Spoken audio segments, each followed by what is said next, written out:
Well, it's cool to see everyone here today. I was, to be honest, expecting maybe like 5 people, if you disinclude my mother, my friend, and my brother who are all here.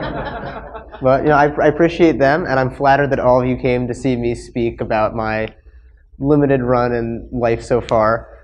And I will say my story is not as monumental as writing a best-selling novel, or I have not faced the same level of physical struggle as Eric Legrand has.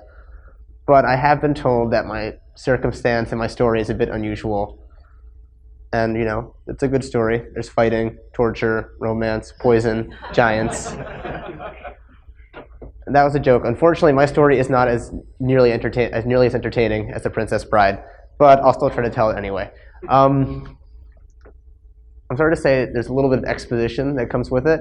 The first thing I want to do is just fully explain, I guess, what albinism is, because I know a really big question a lot of people have with me, my running, and is the base question of like, how do you see and what do you see? So to explain that, albinism is an uncommon genetic disorder. It's about 1 in 20,000. It is a recessive trait, and it's very uncommon to see as it's not very, it's uncommon. 1 in 20,000. There are more uncommon genetic disorders like dwarfism, but 1 in 20,000 is still a good number. So what that means is I am born with the inability to produce melanin, which is the chemical in your body that allows you to produce pigment, which is the thing that darkens your skin. So when you go out in the sun, instead of getting sunburned, your pigment burns out, you get tan, it puts color in your hair, and it puts color in your eyes. And that's why my hair is obviously white, skin is white, I'm a little bit sunburned. And to move forward to my vision, which is like, there's really, I guess, to break it down, 2 parts of albinism, there's really 2 effects, which is one, I'm very fair and I get sunburned very easily, which is pretty easily manageable. I just wear sunscreen, as most people do and probably should. And the other part is my eye is missing a segment of it called the macula, which is comprised of melanin.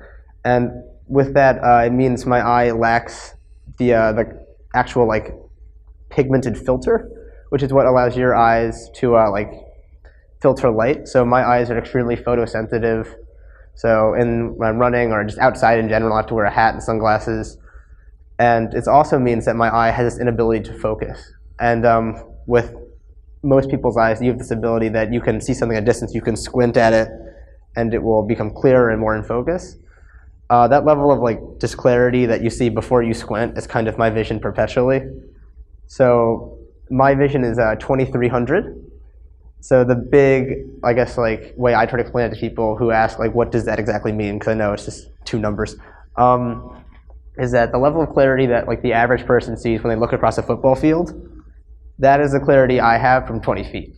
So it's not like I can't see like anything. I can see people as like, kind of like shapes. I can't see details, but that's about it for my vision.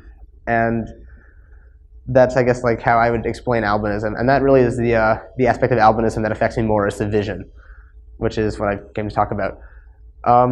So I grew up in like New York City, just to go into my life story. I grew up in like New York City till I was 5 years old. Then we moved into Summit, New Jersey. I had like a very happy childhood. I had a very common experience, just like everyone else did.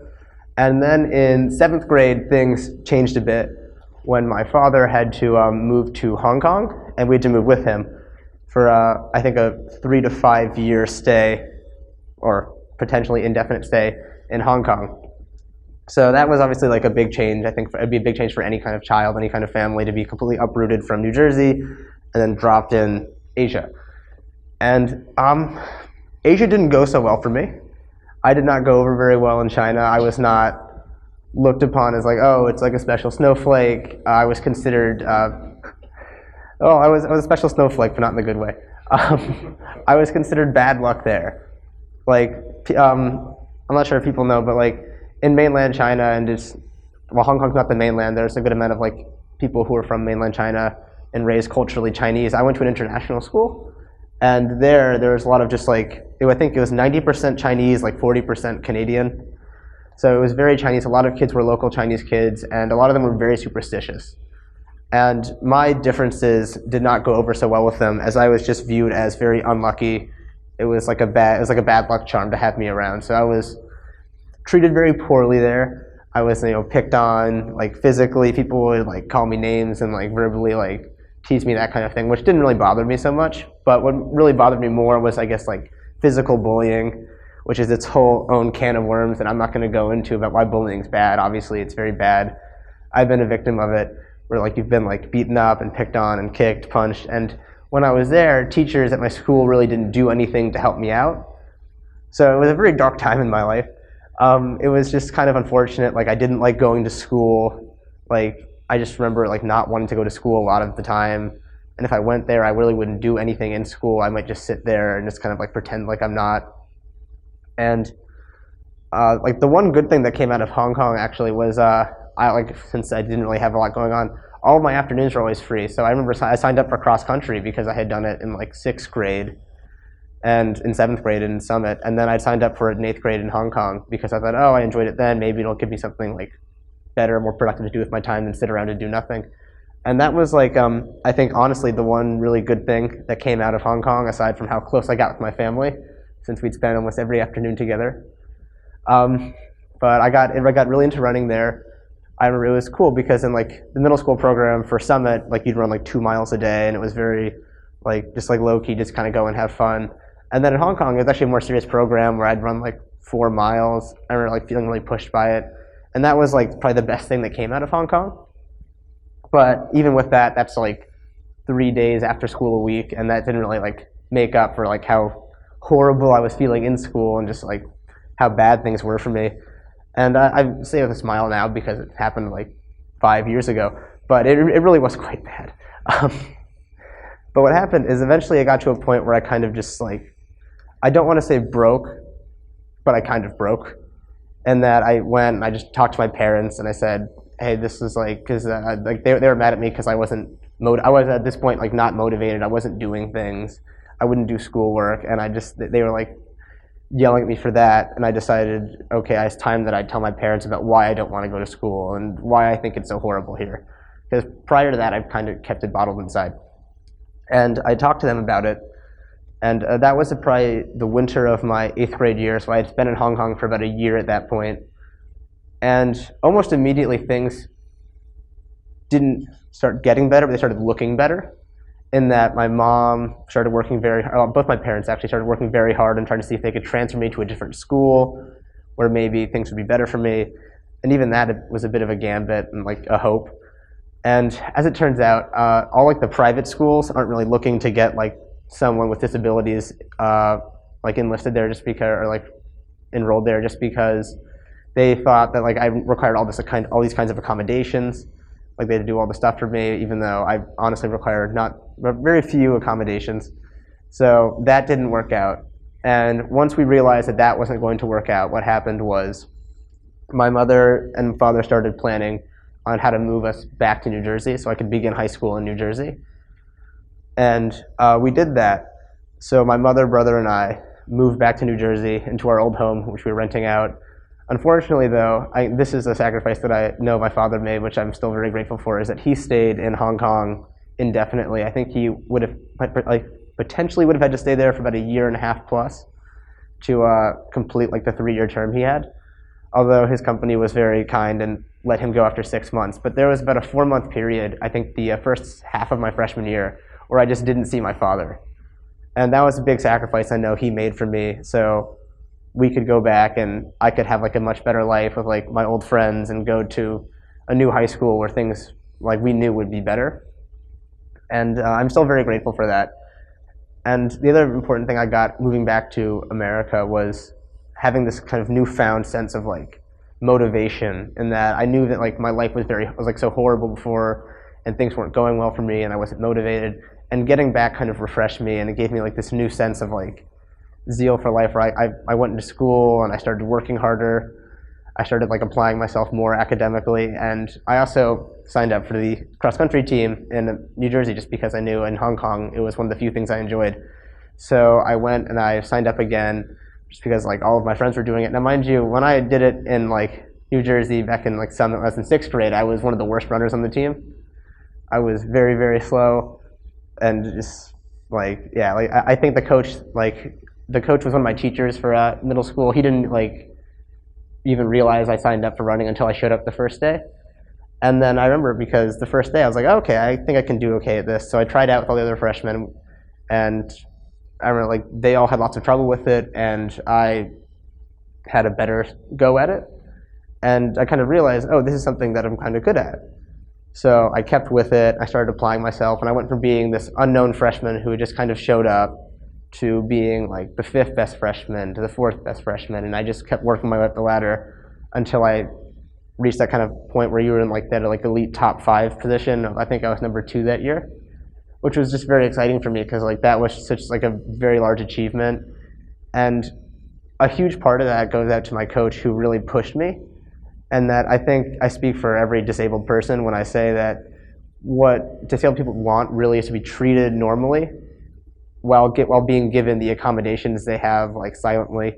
Like my coach, he'd make sure that the park rangers of any place that we'd run at would spray paint the routes, and he would go and he'd walk me around the course along with like the rest of the team just to show various like potholes and divots and things like that where I could roll an ankle or hurt myself.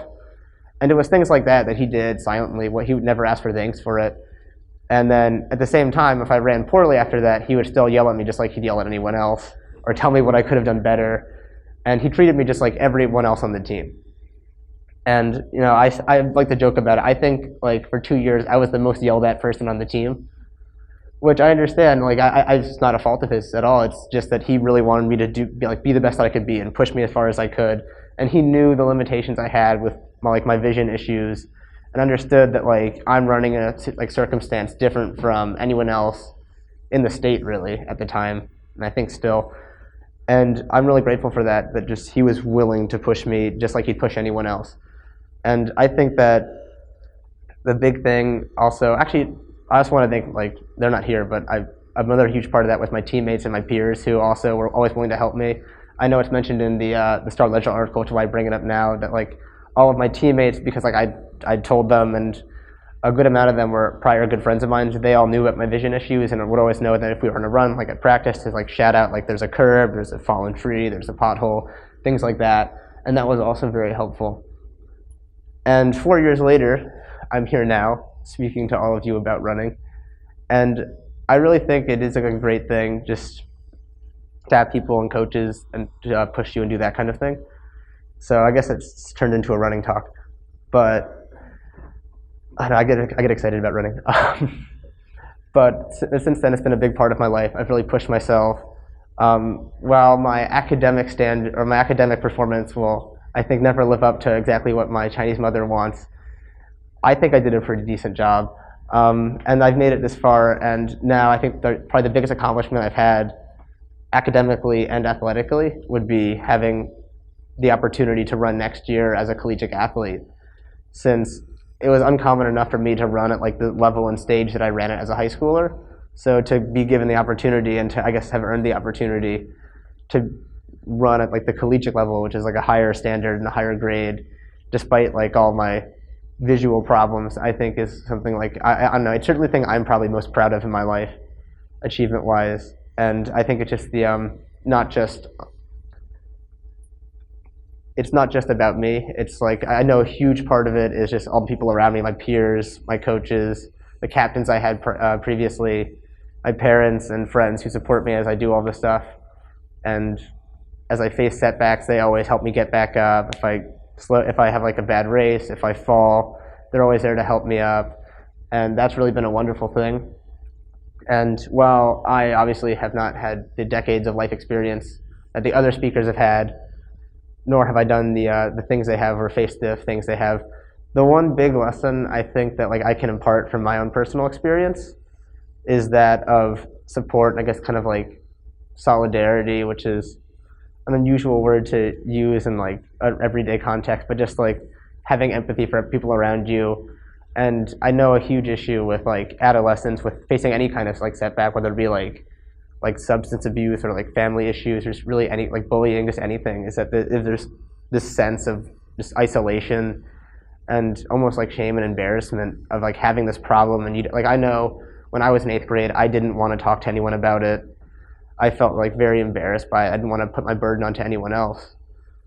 But as I've gotten older and I've realized more and I've like learned more and I've fallen more, I've learned that the best thing to do sometimes is just ask for people to help you get back up, whether it's your parents that you go and you ask for help to like help them, like if they can help you get out of a bad situation. I think almost any parent will do almost anything to help you get out of that situation.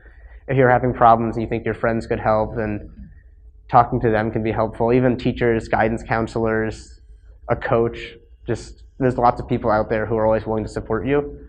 And I guess that's an important message for the kids. And then for the parents, my piece of advice would be this, based off what my mother told me about 2 hours earlier, which is that if you think that something is like, your child seems off or something, they seem to be like acting strangely and it seems like a bad thing, you're probably correct, because, you know, parents are generally correct, as I've learned as I've gotten older as well.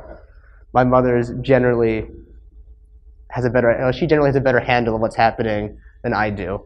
So if you ever see something, if you ever think that something is off, then it's always good to ask about it, because you're probably right, and just, I guess, encourage your kids to open up to you about it, because generally you're also one of the best people to help kids. And I think that's about all I have to say.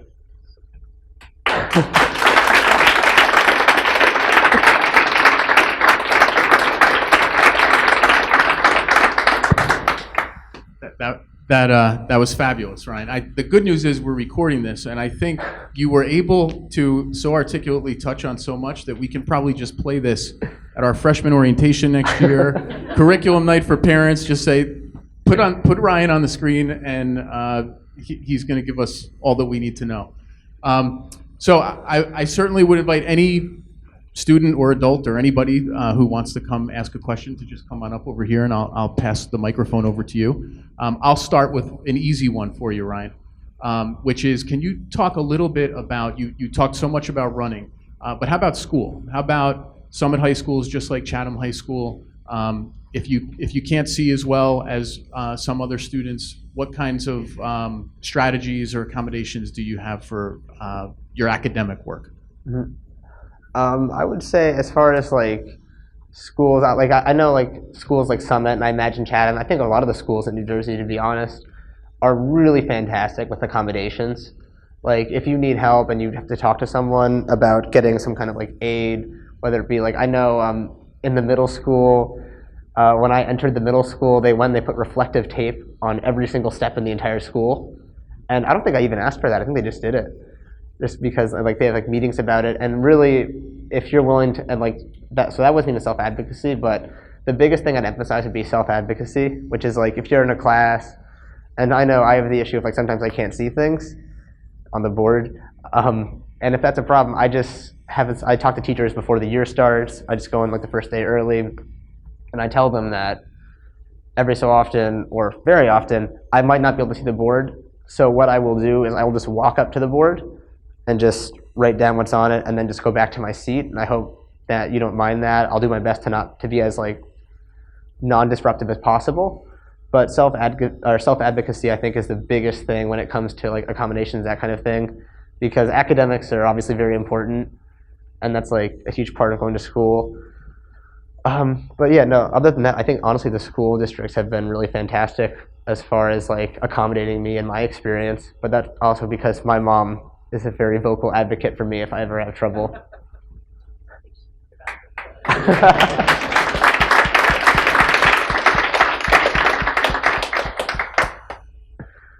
Would anybody else like to ask? Oh, I see a question here from Mr. Henderson.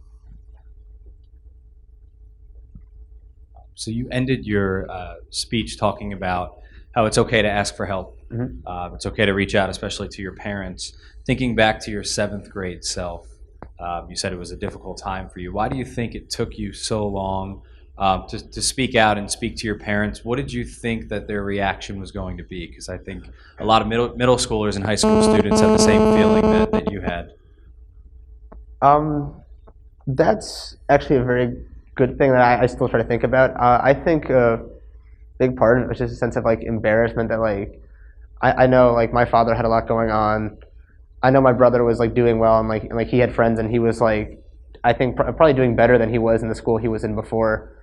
And just in that sense, like it felt like I had this kind of like burden, and I didn't want to like have to make my parents, I didn't want to bog down my parents with it, because I know they would both stress out about it, which is exactly what happened when I told them. But it was a good thing. It's good for me. But I just had this sense of like embarrassment, like, oh, I can handle it. I'll just do it on my own. I'll just like bear the burden. And that really, it works, but it's not a solution. And if you really want things to get better, you really just have to do it. And like, I wish I could go back and tell myself, just like swallow your pride, just like grit your teeth and talk to your parents about it. Just because that really is a big thing. I think a lot of kids, at least I know myself, just have a sense of embarrassment, and like you don't want to be a burden to people. And that's probably what was going through my mind at that time. Thank you.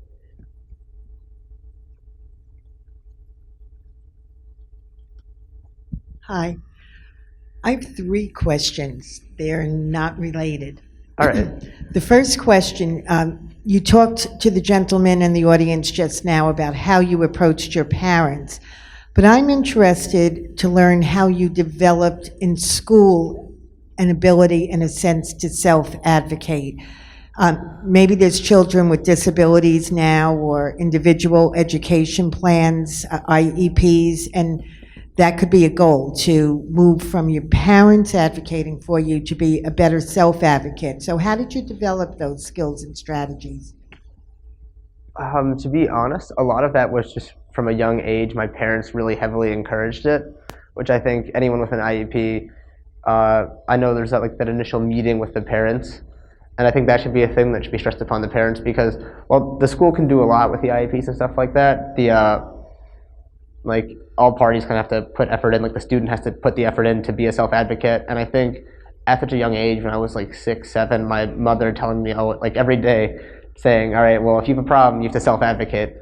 And actually, that was probably one of like the more complex terms I knew as a 6-year-old, just because she would emphasize it so heavily. And even then, also, I guess it was a sense of motivation of like, if you want to do well, if you want to like succeed at the thing that you're trying to do in class, you really need this. And I think it's important to like help students understand that they actually need this material that's on the board if they want to succeed on the next test, and that test becomes a big part of their grade. And I know, especially as like a younger kid in like middle school, elementary school, this whole thought of like multiple chain reactions didn't really work so well. Like I can only see one step ahead. I would just see, oh, if I don't get the thing on the board, it won't be in my paper, instead of saying, if it's not the thing on the board isn't on my paper, it doesn't go to my head, it doesn't apply to the test, it doesn't affect my grade. And I think just helping kids understand like why this is important is a really big thing to help them feel motivated to self-advocate.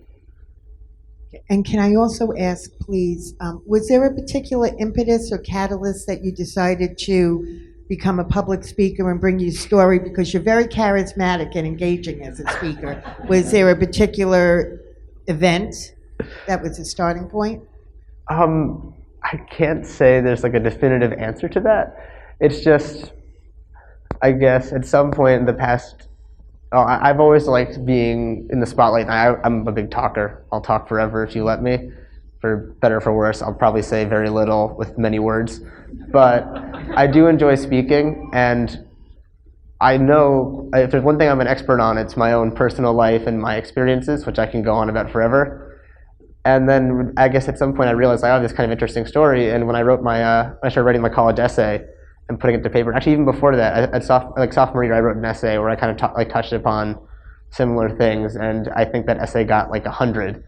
I was like, oh, I guess I have a kind of interesting story. And then this year, it really came into like, I guess, the public eye with the Star Ledger article that really put me into the spotlight. And this is actually the first time I've ever done like public speaking about myself.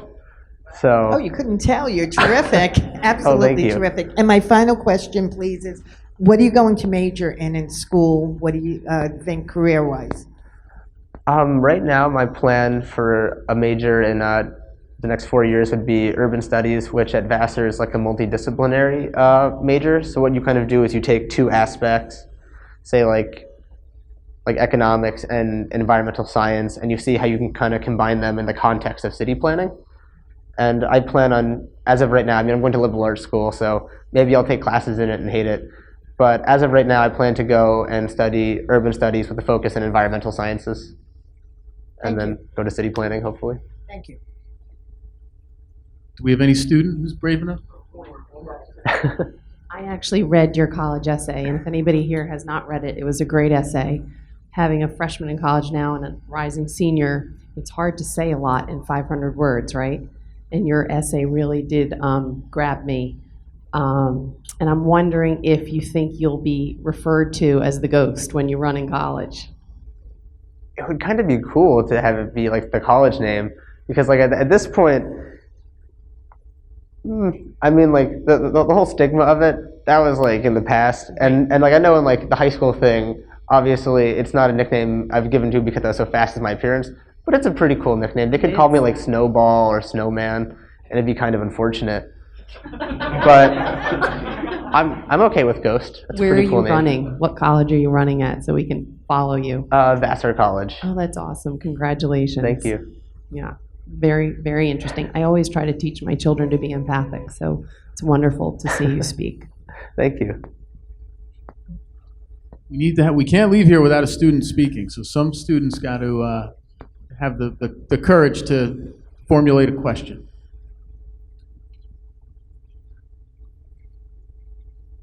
All right, good job. So how do you like feel before a race or like some sort of competition? Like what goes through your mind?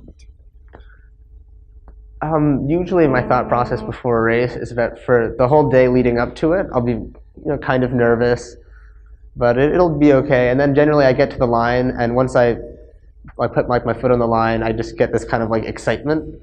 Because up until then I'm like, oh, it's gonna be really hard. I was nervous. Will I run well enough? And then once I get to the line, it's just I'm really excited to go run this race. I hope I beat people.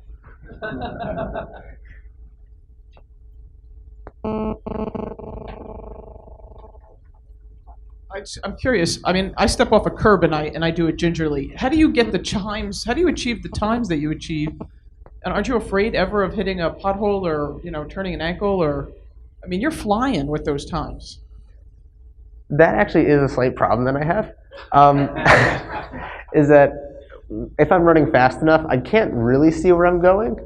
So that's always a bit of a thing. And like in the Star Ledger article, the author Jim Lambert stuck to the phrase "blind faith," which is how I like to put it. In that I kind of just run and do it and hope that I don't fall. And I have fallen in the past. Sophomore year at the course at Homedale, which is about an hour and a half south. It's a like very hilly trail course.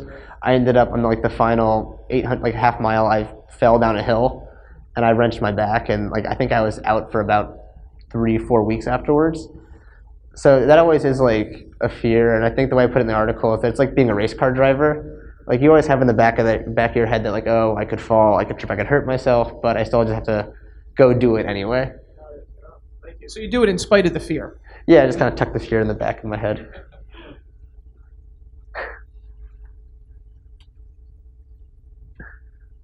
Have you ever set any goals, and what are they, if you have? Over the past 4 years, like setting goals has always been a big thing with running. So I remember when I was like 14, I had the goal of I want to break 18 minutes in the 5K race. And I tried to do that. I didn't do it that year, but the next year I came along, I hit that goal. And the trick with setting goals is once you break it, you have to put a new one right up. That way you're always reaching to be better and just be the best that you can be, and just keep setting your goals higher and higher as you break them.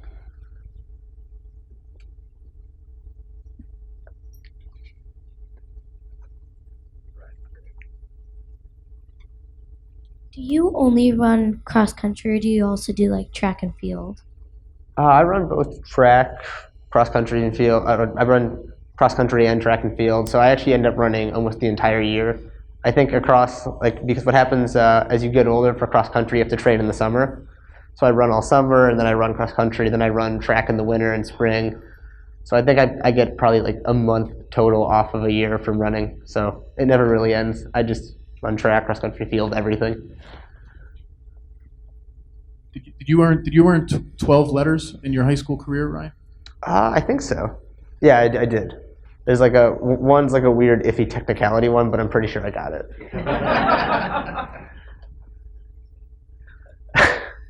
All right, do we have any more questions? All right. Got one more. Very good. When you were in Hong Kong, did the name calling stop when you were getting teased? In Hong Kong, it never really stopped. But in America, when I moved back to America, then like the name calling stopped. But I don't know, name calling, people can say lots of things, but so long as you know that they're not true, it doesn't really bother. At least for me, I know it doesn't bother me because I know they can call me something, but that doesn't mean that I am that thing. But the name calling did stop once I moved back. All right. Well, Ryan, I know I emailed the superintendent summit after I read the Star Ledger article, kind of on a whim, and when I ended up connecting with you, you probably thought I was out of my mind for asking you to come give a talk in June in Chatham. But I think I feel so privileged to have been sitting here in the audience and listening to you, and I feel like, honestly, I really mean it. Your wisdom, the advice that you give, would resonate with students on so many different issues in so many different ways, and with parents and with administrators like me. So you've done a phenomenal job for your first public speaking event. I think there's a future in it, a future for you in it, and thank you so much for being in Chatham. And we all, I think, wish you the very best when you go on to your collegiate athletic and academic career at Vassar. Thank you. It's been a privilege.